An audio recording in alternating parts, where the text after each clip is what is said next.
Hello students, so let us finish last part of first lesson, that is classification of living organism. Okay, so let us recall why are living things classified and which are the criteria used for classification of plant and animals. So as we know that there are 87 million plant and animal species live on the earth, and it is very difficult to remember all these living things. It is very difficult to identify them. It is very difficult to study them. Okay, so as we know that in a library we arrange the books systematically according to some criteria, for example standard wise or subject wise. Okay, and whenever we need any book, we get immediately that book because it is arranged systematically. So like that, living things are also classified, all living beings, plant and animals, by scientists. Okay, so that we can identify any particular plant or animal easily. We can identify, we can remember, we can study them easily. That's why living things are classified. And which are the criteria? So which criteria is used? There are some similarities as well as differences exist between these plant and animals, and by using these similarities and differences among the plants and animal, uh, we can classify these plant and animals. Okay, so various scientists have tried to classify the plant and animals. Okay, so let us see what is given in your textbook. It is difficult to study and remember all the organism in this diverse living world at the same time. So as I have told, how many plant and animal species are there? 87 million. So it is a very big number to study, remember and identify. Okay, so classification help in this respect. So scientists decided that we will classify, means we will arrange them systematically so that we will easily study, remember and identify these living beings. Different scientists have used different criteria and independently classified plant and animals. So there are various scientists who have tried to classify them. A hierarchy is formed in the classification that starts with the kingdom Animalia.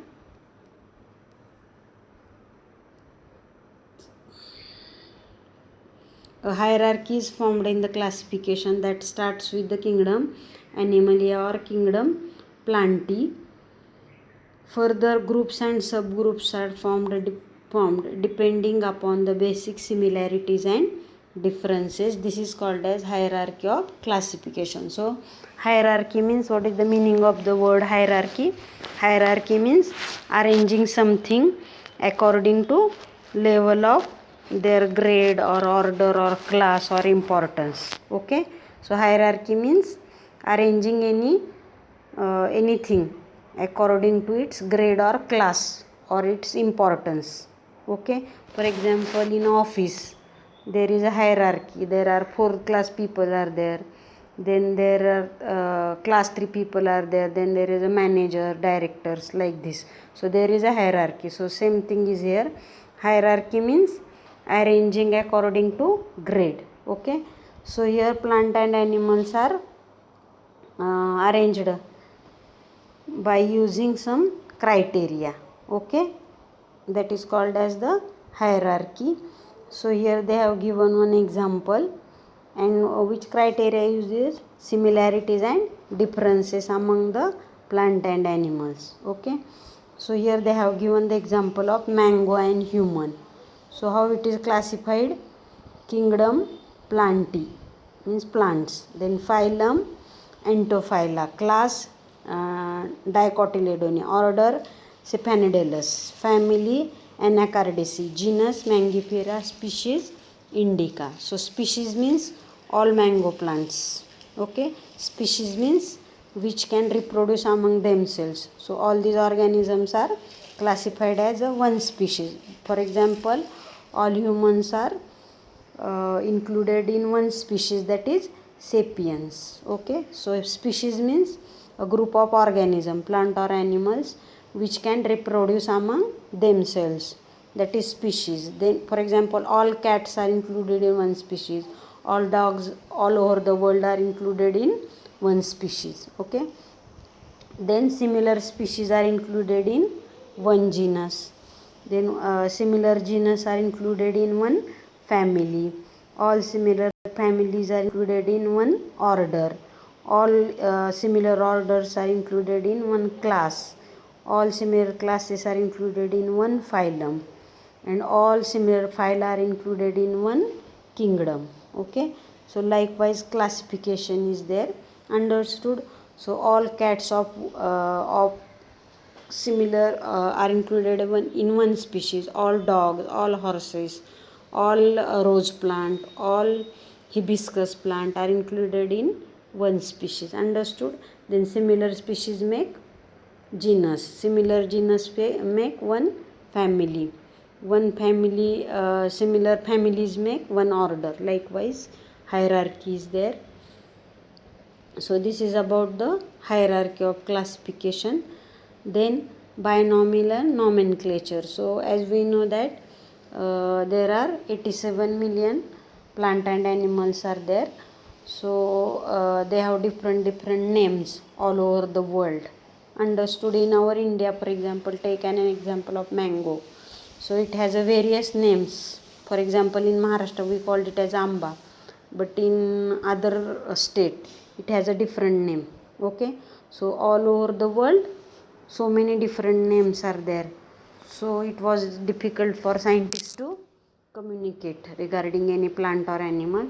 So scientists all over the world decided that we will give one name, which will be a scientific name of that plant or animal. Okay, and so that it will be easy to identify that plant or animal. Okay, so scientists all over the world decided that we will give scientific names to all plant and animals. So there was a scientist, so various scientists tried to give the names, but the most accepted was by scientist Carl Linnaeus. Okay, so he has given this system of naming the plant and animal, which is known as a binomial nomenclature. Bi means always two, so there are two words in the name of every plant and animal, and nomenclature means giving name.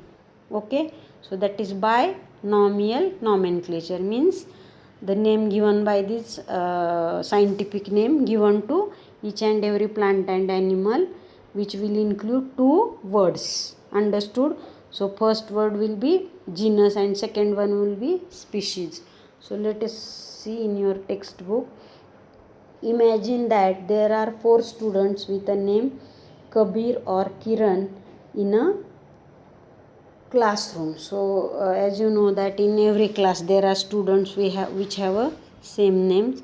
If you are talking about any one of them, how would you ensure that other know which one of them you are talking about without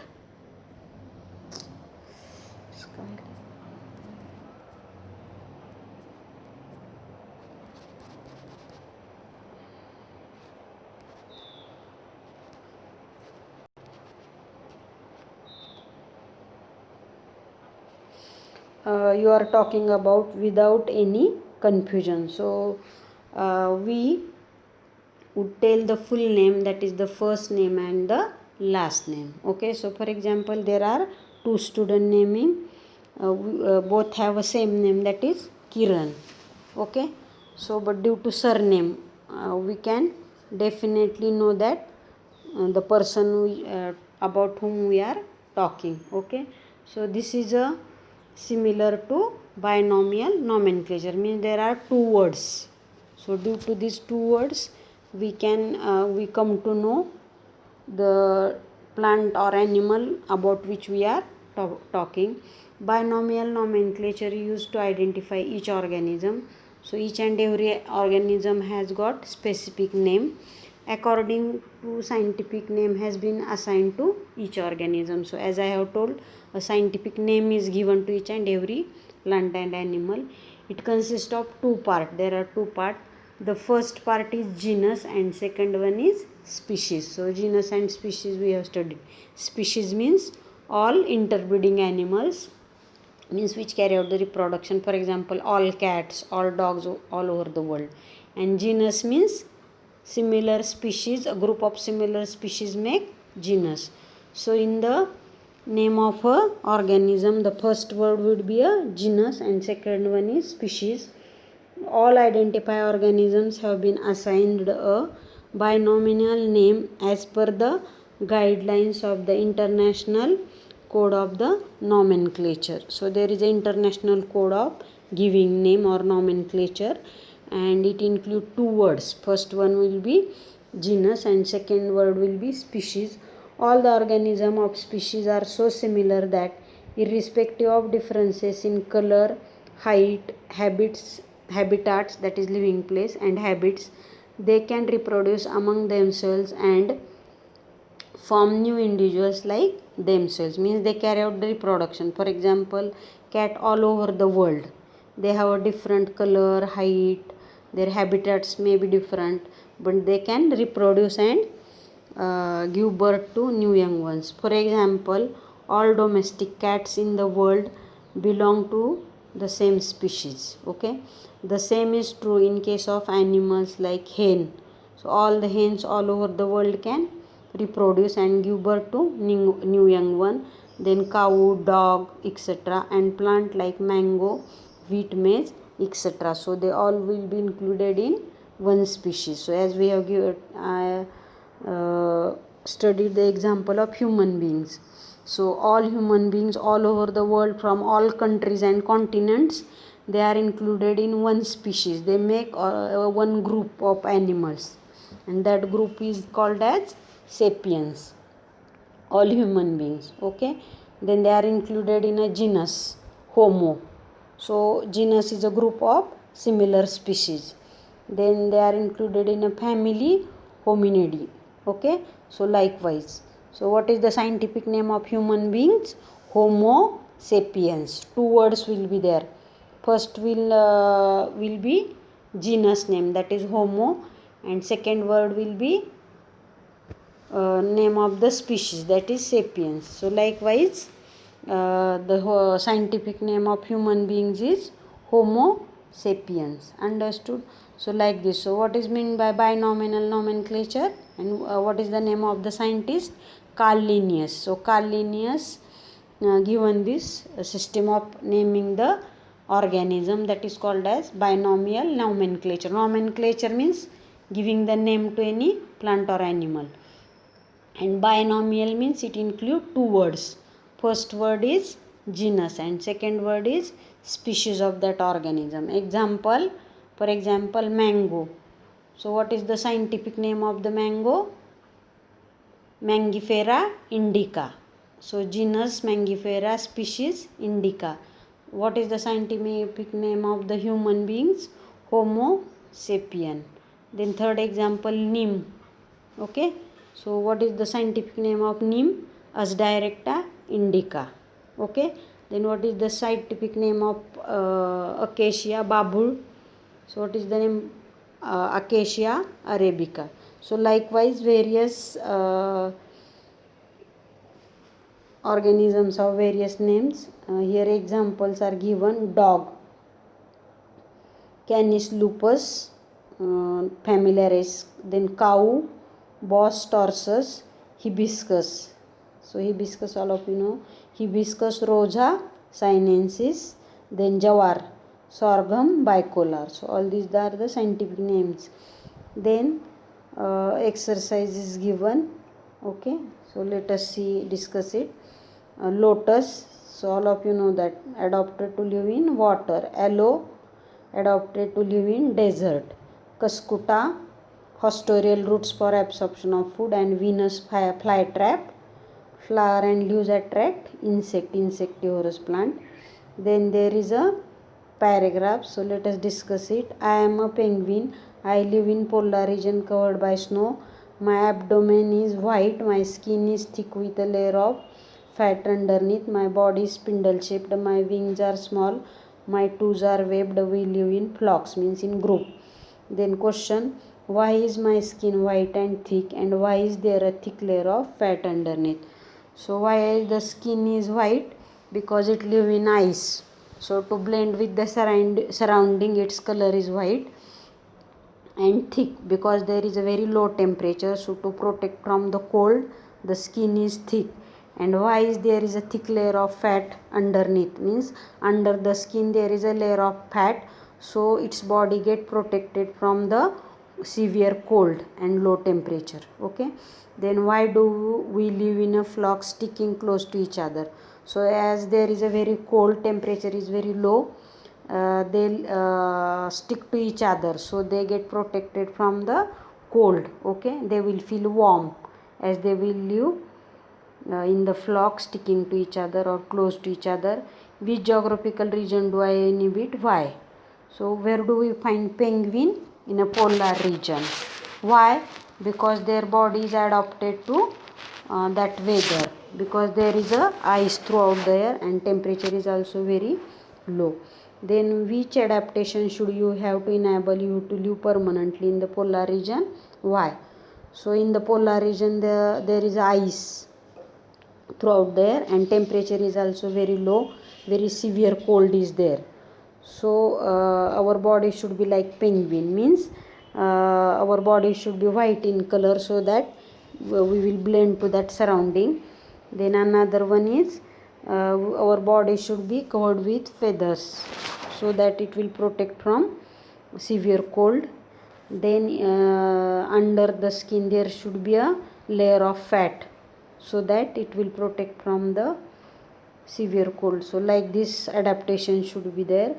Then who is lying? Cockroach. I have 5 legs. So cockroach is lying because it has a 6 pair of legs. Insect have. Then hen, my toes are webbed. Wrong, it is not correct. And then cactus, my fleshy green part is a leaf. So is it correct? No, it is a stem. Then next one, read each of the following statement, write a paragraph, okay, about the adaptation. So we have studied already, there is extreme heat in desert. Okay, so which adaptations are there that you have to write? Then grassland are lush green. Okay, then insect are found in large number, we hide and we have long ears. Okay, so we have to write one paragraph from your textbook regarding this statement. Okay, then question number 5, why is camel called a ship of desert? So as we know that camel has all those adaptations which are there in the desert animal, and due to this adaptation it can live in the desert. It is especially useful for transport. Okay, that you have to write. Then how can the plant like cactus and acacia live in the desert with the scarce water? Means though there is a very little water, plant like cactus and acacia live because they have adaptations to adjust in this desert weather. So which adaptations are that is given in the textbook, we have discussed already, that you have to write. Then what is the interrelationship between adaptation of organism and their surrounding? So interrelationships means the adaptations are in such a way that they can adjust to their surrounding. Understood? For example, plants which grow in a desert, they grow deep in the soil in search of the water, means very less water is there, so that their roots grow deep in the soil. Like this interrelationships are there. Okay, then how are the organisms classified? So organisms are classified on the basis of similarities and differences. Okay, and there is a systematic stepwise classes are formed, which is called as hierarchy of classification. Okay, so this is all about question answer. So you should try to write the answers, and if there is any doubt or difficulty you should ask me. Okay, thank you.